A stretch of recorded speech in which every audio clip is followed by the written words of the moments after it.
আজকে সপ্তদ্বীপ ক্লাবের রজতজয়ন্তী বর্ষ উপলক্ষে আজকে মায়ের মণ্ডপ উদ্বোধনে আসছিলেন আমাদের পূর্ব মেদিনীপুর জেলা পরিষদের মেন্টর সাহেব রশিদ ব্যানার্জি মহাশয় এবং তমলুক পূর্ব মেদিনীপুর জেলার বিশিষ্ট আইনজীবী চিত্তরঞ্জন মাইতি মহাশয় এবং তমলুক পৌরসভার চেয়ারম্যান ডক্টর দীপেন্দ্র নারায়ণ রায় মহাশয় এবং তার সাথে সাথে এসেছিলেন বিশিষ্ট আইনজীবী বিশ্বনাথ হাজরা মহাশয় এবং 18 নম্বর ওয়ার্ডের প্রাক্তন কাউন্সিলর সিদ্ধান মিশ্র মহাশয়া, তার সাথে সাথে বিশিষ্ট ব্যক্তিবর্গরা।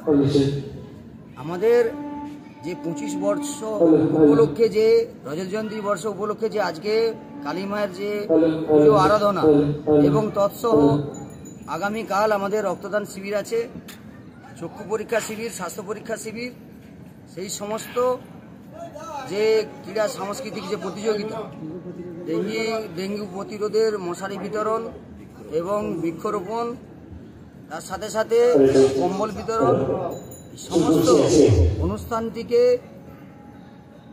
সাফল্যমণ্ডিত করার জন্য আমরা তাম্রলিপ্ত পৌরসভার সমস্ত নাগরিকবৃন্দকে আমরা জানাচ্ছি সাদর আহ্বান এবং অভিনন্দন, ভালোবাসা।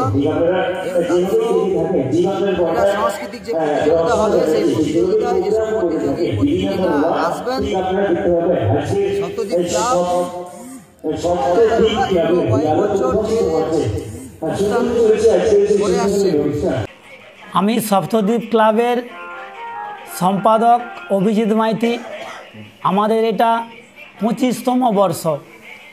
এই 25তম বর্ষ আমরা রজত জয়ন্তী বর্ষ হিসাবে পালন করতেছি।